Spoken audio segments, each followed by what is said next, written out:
Alabama takes care of Eastern Illinois with ease, but there's a tough one looming.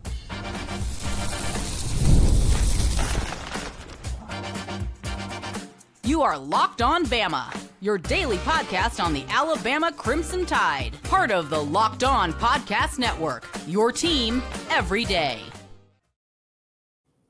Hey, everybody. Welcome back into Locked On Bama, AHSA Radio Network's Luke Robinson. That's me. Alabama internet legend Jimmy Stein. That's him. This episode is brought to you by Gametime. And want to thank all of you for helping to make Locked On, the podcast network, the number one sports podcast network in which we are a part of. We appreciate you guys very much. Jimmy, 56-0 Alabama, no problem with Eastern Illinois, just as we thought. I mean, we said 70-0 or 73-0 or whatever. It could have been whatever you want it to be to nothing. The defense played out of its mind today. Again, especially relative to the competition, it played out of its mind. But man, the announcers were spot on about something. Alabama has 8 rushing touchdowns for the first time since like 1979 against Vanderbilt. And, the defense is just all over the place. We hold them to below 50 yards, I think. I don't remember exactly. All our running game is certainly not solved, but 8 rushing touchdowns helps that. And we saw some nice runs by people. The only thing I can think about is Connor Talty and Ty Simpson. Ty Simpson doesn't look like himself. He's not playing well at all. And Connor Talty missed another chip shot that drew boos. And frankly, they're warranted. Well, I don't think boos are ever warranted. And I would say that. I mean, I'm not a big fan of the boos. I don't think it helps. It's not news to the coaching staff that we're struggling there. They're aware. They didn't need that help. And I don't think that helps Connor, because I don't think people enough realize about if there was the backup option was so much better, and they track this stuff every day. It's not like they only pay attention to what happens on Saturdays. They track it all week long. And if the other option was clearly better, we would have seen that by now.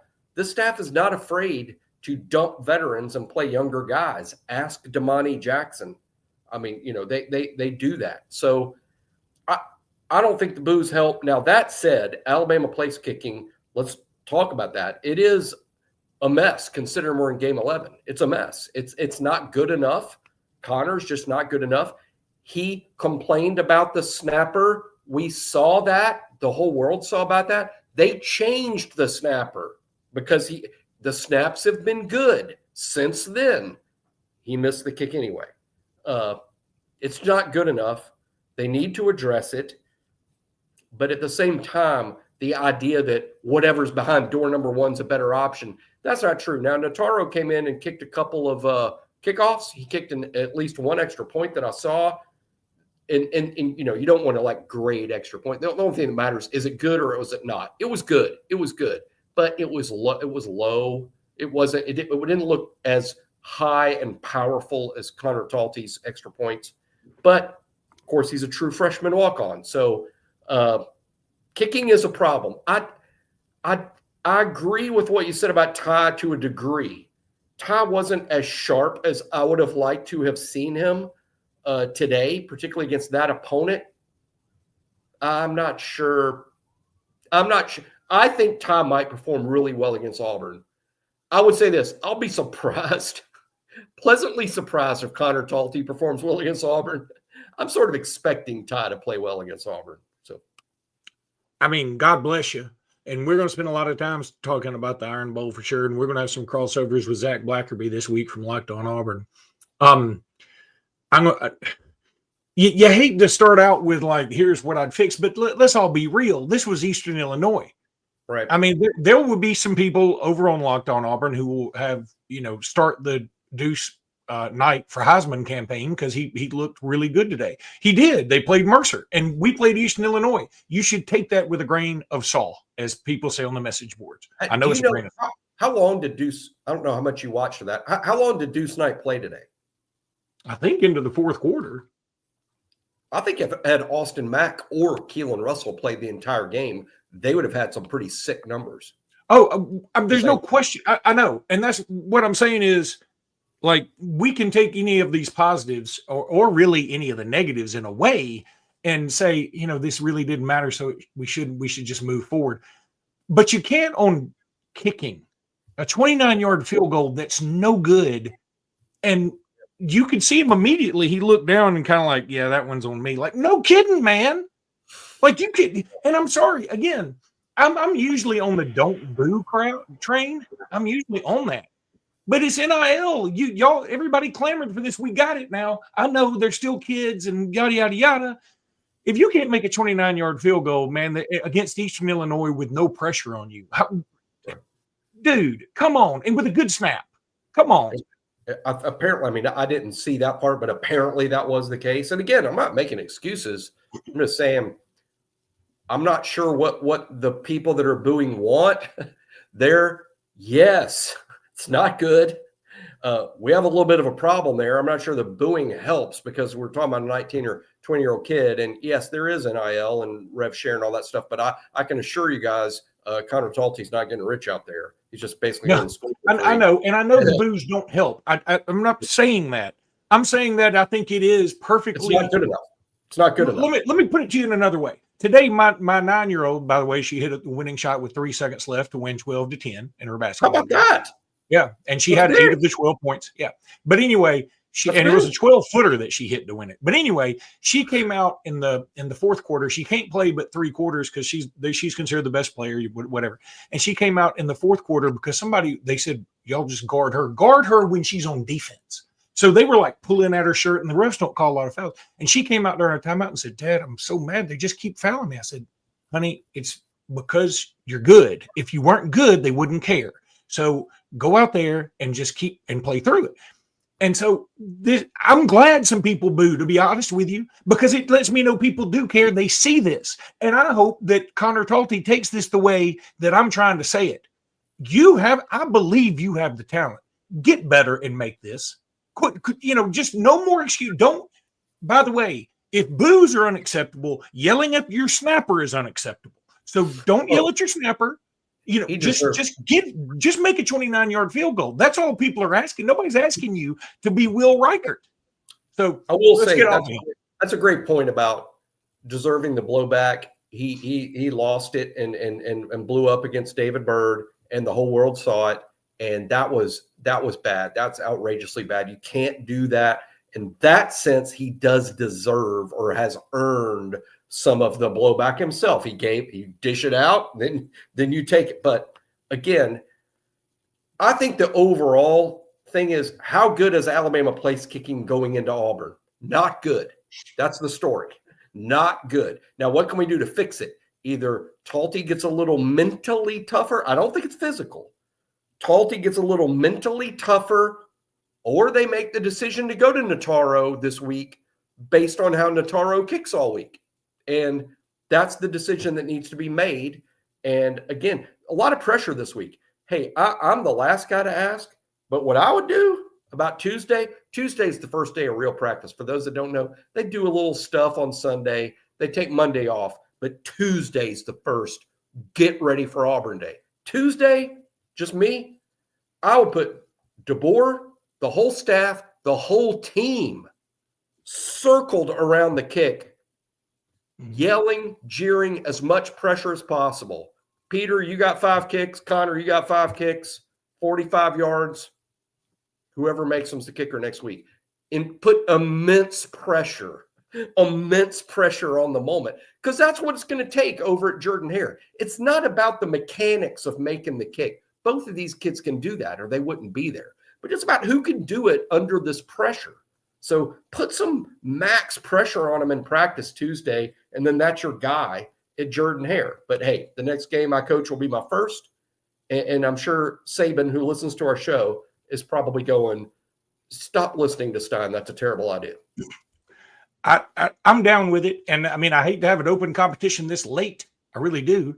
But I feel like you sort of have to. Now, we're all worried about kicker. Look, if we had Will Reichert, we'd be worried about kicking in the Iron Bowl, because there's always some kicking snafu that gets us in the Iron Bowl, even if we win the game. Now, I think the bigger problem And again, there are people in our comments saying that Ty Simpson is just not good. I disagree with that. I disagree with that vehemently. That's not a good take. But I'm going to tell you something. What is bothersome, and again, I'm taking it with a grade of salt, as they say on the message boards, that when Matt came in and when Keelan came in, man, did they look a lot sharper and crisper on their passes. And Ty had another one of those today where he overthrew somebody by like 5 feet. And then he didn't overthrow a linebacker who apparently can dunk standing underneath the goal, and he's only like 5'2". So that was a heck of a play by him. But still, even if, by the way, on that first interception, if you didn't notice, Ryan Williams was already having to stop and like reach back because the pass was going to be off target regardless. Now, maybe it's not a big deal, but I'm seeing now a trend of we went from Ty as the Heisman favorite to after LSU. I mean, the LSU game, he was not. It was probably his worst game. Then Oklahoma was definitely his worst game. This statistically is clearly his worst game. It's not close. So I don't like the trajectory of Ty Simpson. I'm going to let you talk about that a little bit more soon as I tell everybody about Game Time. Game Time. If you want to go to the Iron Bowl next week or whatever you want to do, you couldn't be more excited than to go to Game Time. The tailgates, the rivalries, the energy in the stands, there's just nothing like it. But let's be real. Actually getting tickets can feel more like a battle than the game itself. Endless queues, hidden fees, prices jumping up at checkout, all that junk. That's why I use Game Time, the app that gives the advantage back to its fans. It's the easiest way to score last-minute tickets at the best prices with no surprise fees. What you see is what you pay with Game Time. They ain't messing around. So take the guesswork out of buying college football tickets with Game Time. Download the Game Time app, create an account, and use code LOCKEDONCollege. That's all one word for $20 off your first purchase. Terms apply. Again, that's promo code LOCKEDONCollege for $20 off. Swipe, tap, ticket, go. Game Time today, and thank me later. But it is a Jimmy Stein guarantee.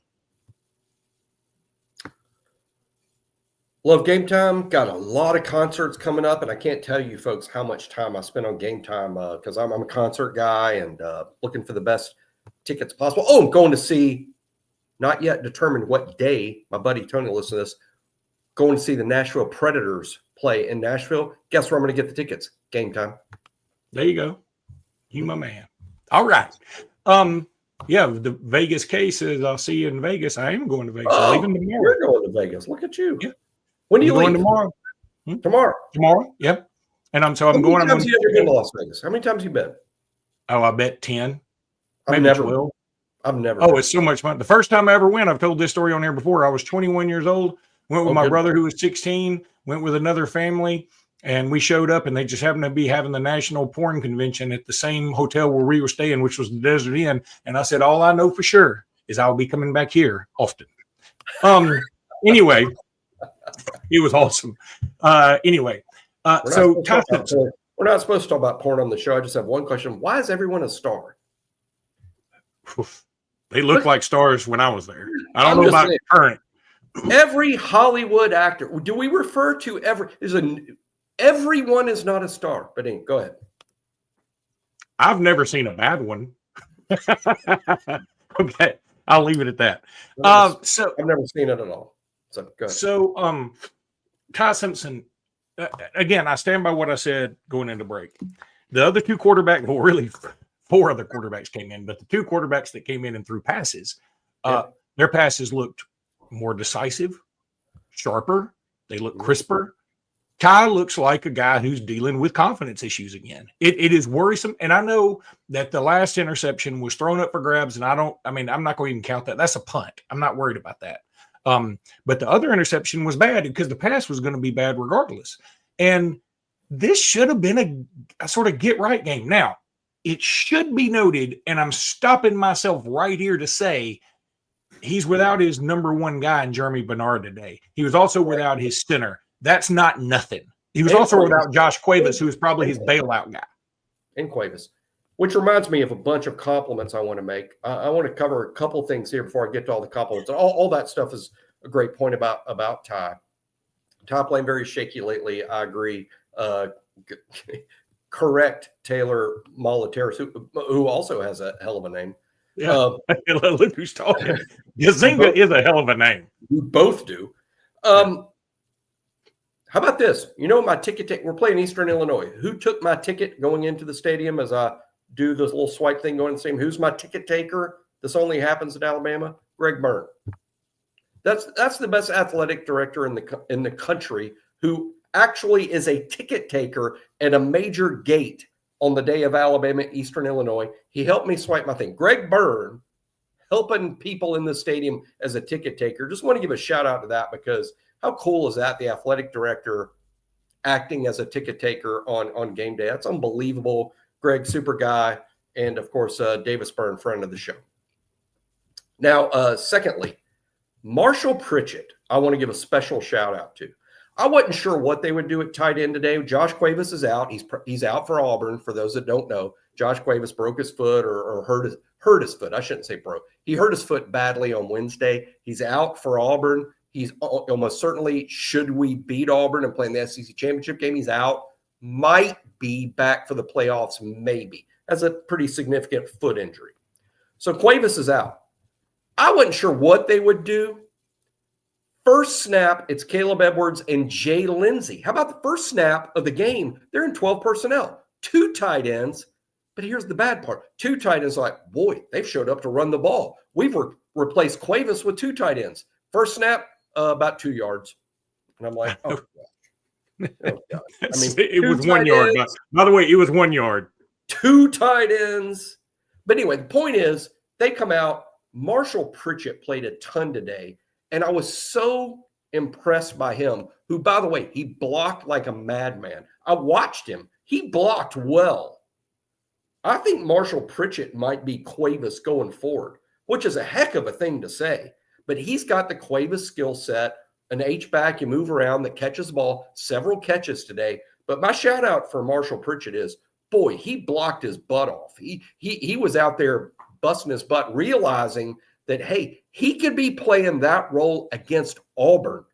How about that? Marshall Pritchett for Josh Cuevas against Auburn with the season on the line. A.K. Deere, I thought, was very good. I thought A.K. and his reps was good.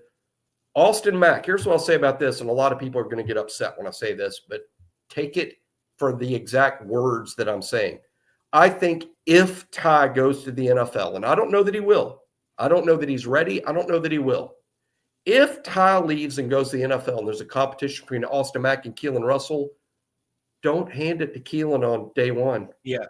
I'm with you on that. That today, again, probably a terrible example, but I've been on the Keelan Russell train forever. Austin Mack looked pretty doggone good day. I did want to address this. Melissa Fritz says the backup kicker is a true freshman. That is correct. And he, his extra point wasn't great. I want to give a little thing here. I graduated in the same class in high school, at the same high school with Peter Notaro's mom. We're old. And she lives in we're old. She's not.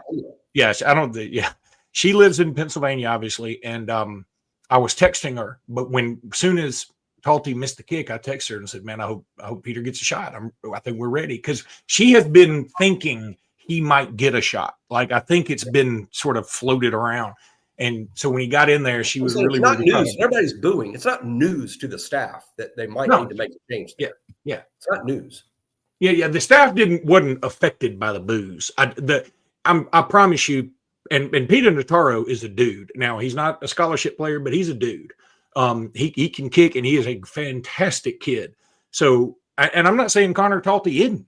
I'm just saying at some point, production's got to matter. Now, I'm getting away from kicking for a second to say that's what I'm getting with Ty. I'm just worried, you go from not a great game against LSU, maybe even a little worse game against Oklahoma, and then an even worse game against Eastern Illinois. Meanwhile, you were turning the ball over left and right. And it's like, hey, you had us sold.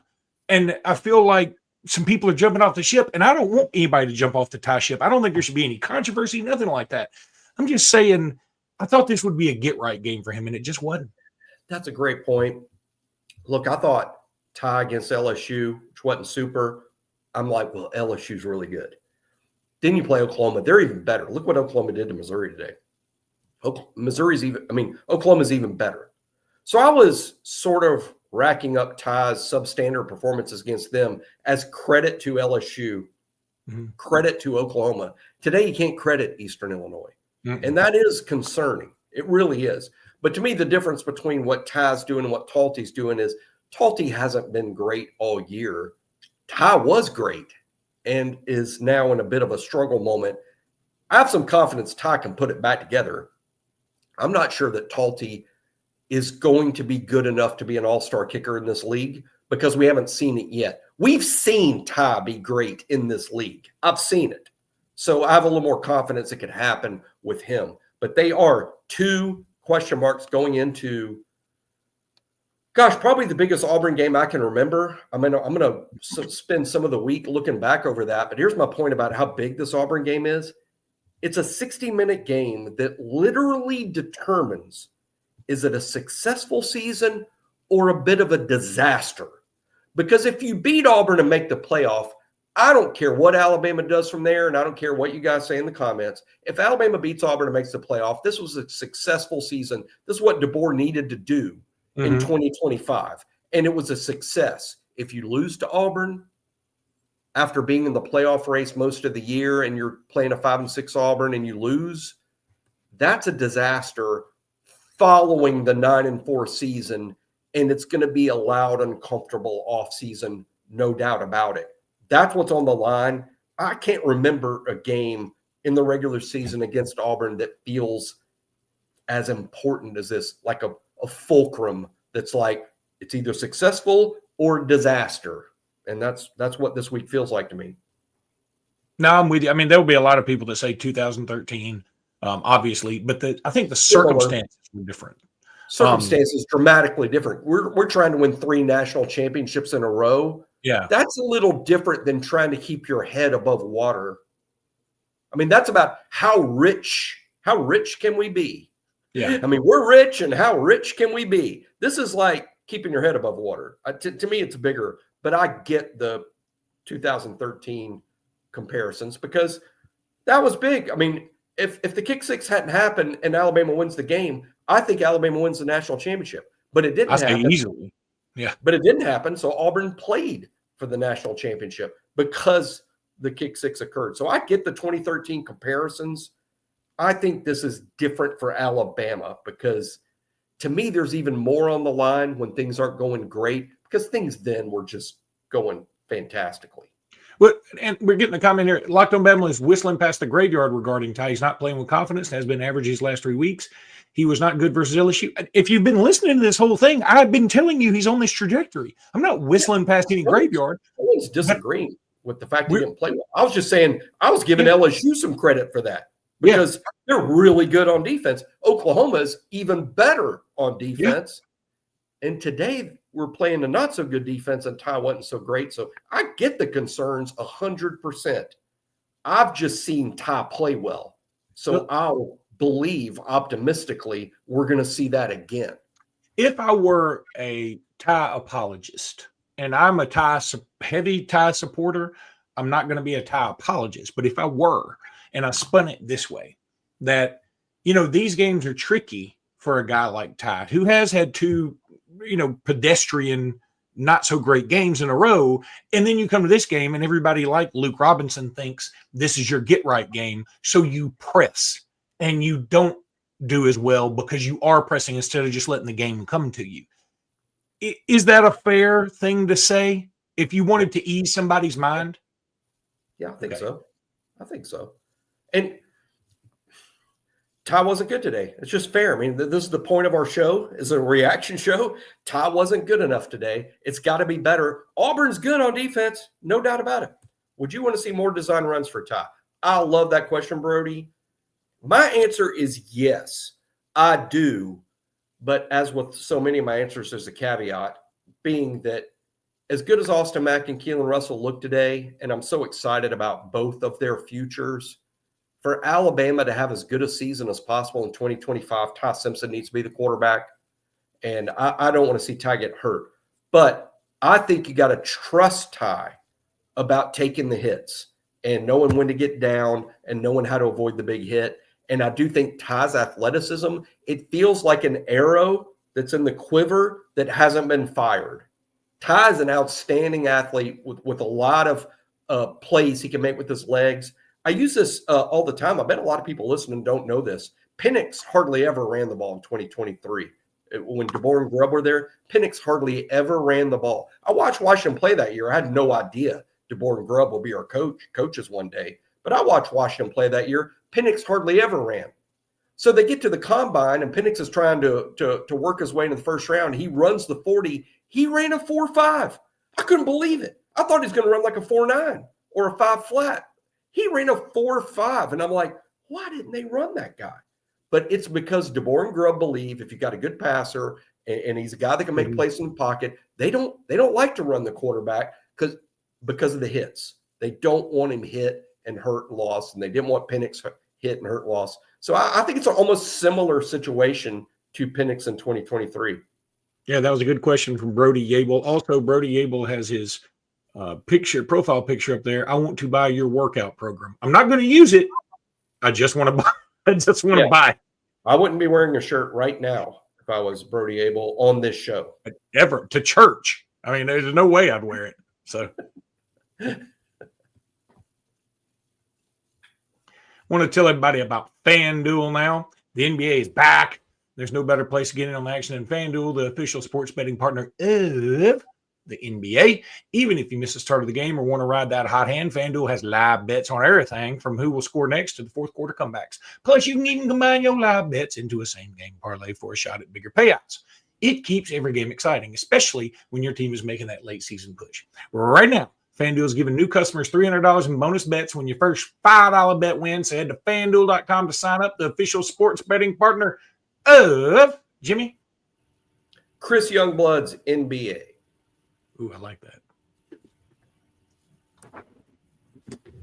Had to let my dog in. She was whining. I'd already shut her in the basement by accident. And I was looking, I was like, man, I've lost a dog, but I got to go do a podcast. And hey, I was shout out to the guy that I shook your hand on the way out of the stadium and said, listens to the show every day. Didn't catch your name because I'm trying to get back to get on the show. But appreciate the shout out. Hey, anybody that stops us and says, hey, I listen to the show every day. Me and Luke both appreciate that very much, as it reminds us that people actually do watch the show. It is a reminder, a very constant reminder. So look at some of these other stats here. I think by my count, Alabama had 13 guys run the ball, one of which was Caden Proctor, which, frankly, I would have rather we thrown him a pass so he can have a reception to go with his rushes. Keep throwing them backwards, man. Yeah, we keep throwing them backwards. Cade Caruth got a run. I thought that was very cool. Lottie Brooks did not score a touchdown again. By God, next week I'm not predicting him to score a touchdown. And hopefully John aware, let's give the Caruth family a shout out. Cade plays today 4 or 5 years at Alabama as a walk-on quarterback. All that work he put in with no scholarship. He's been here 4 or 5 years. As you know, the nephew of the great Paul Ott Caruth. Cade Caruth's sister, Leanne Caruth, is a Nashville recording artist that all Alabama fans should support. She's got a growing career. Leanne Caruth. Look her up. Google her if you like country music. That's cool. So, yeah, I was happy for him. I'm happy for all the senior. You know, Quay Russaw was back out there. I don't know how much he played. Little, but it's good to see him back out there. Loved it. Look, and for those worried about the injuries, you know, look, Jeremy Bernard should be back. Brailsford should be back. As Jimmy has said, Cuevas will not be back for the Iron Bowl. Now, speaking of that, I did get to watch some of the Iron Bowl. Some of the Auburn game. And, you know, they started Deuce Knight today, and on his first play from scrimmage, everybody's covered up, and he just takes off running, and Mercer can't catch him. He ends up with 4 TDs passing. He has another pass, 2 passes for touchdowns, I think. But again, and while I think, he's a heck of an athlete, I'm not going to sit here and say, you know, oh God, be worried about this package that they'll have for him, because you do have to consider the competition to a degree. I mean, it doesn't any more than it would scare somebody to see Keelan Russell or Austin Mack throwing much nicer passes. Go, God, what if they put him in? You know, I think Deuce Knight can be good, but I think Austin Mack and I think Keelan Russell can be good. I'm not going to. Daniels is going to be the starting quarterback. 100%.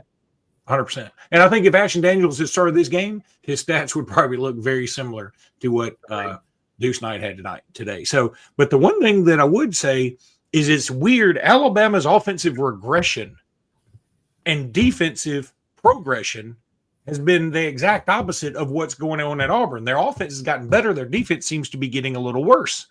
And I don't know. I mean, in the end, I like our whole team better, except for the kicking and or special teams in general.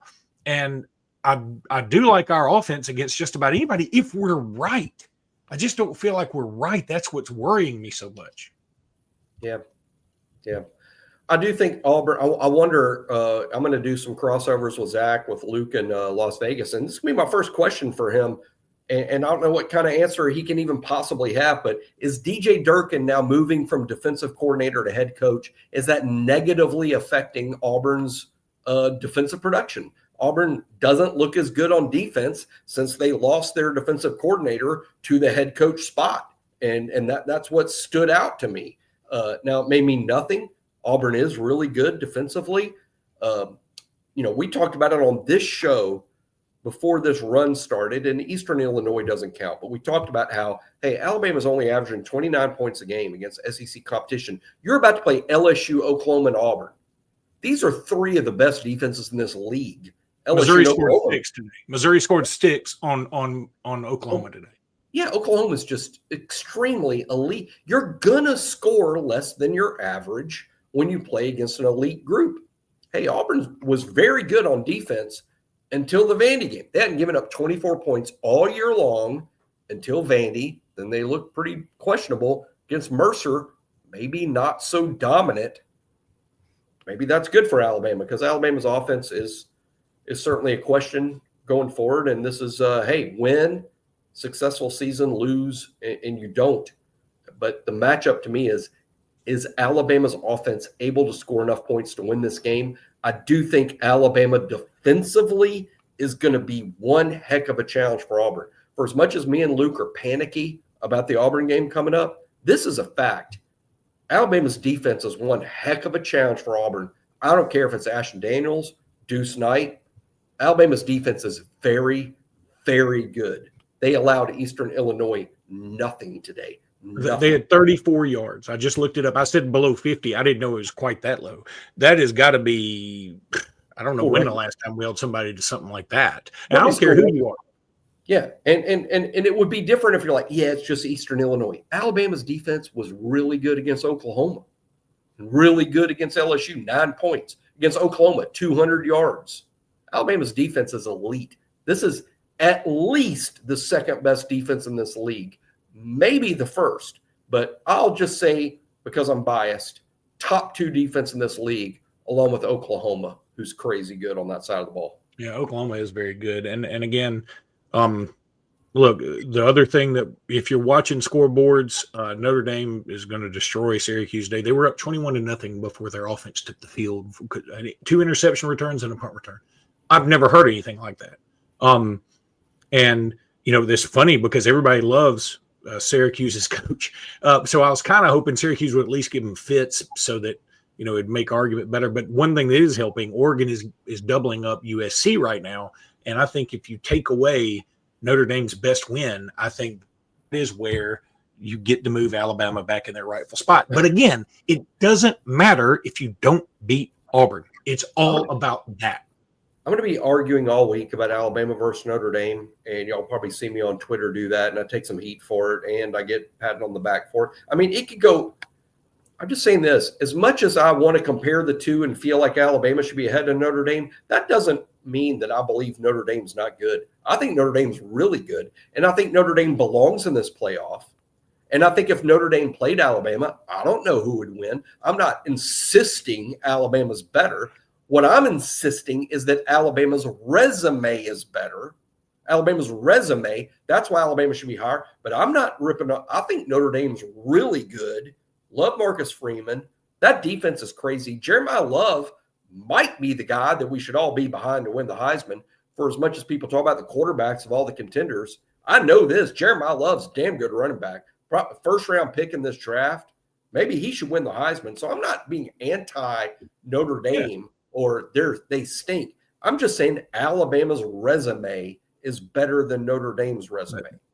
Yeah, and also let's remember, when we say somebody should be in, we also have to put in probably 2 teams that are just not worthy of playing in a 12-team field, but we have to because they've won their various championships. So that's another thing that puts the squeeze ACC on. Group of 5 champion means only the top 10. You have to be a top 10 team to get in because 11 and 12 don't, quote, deserve it, but that's the system we have.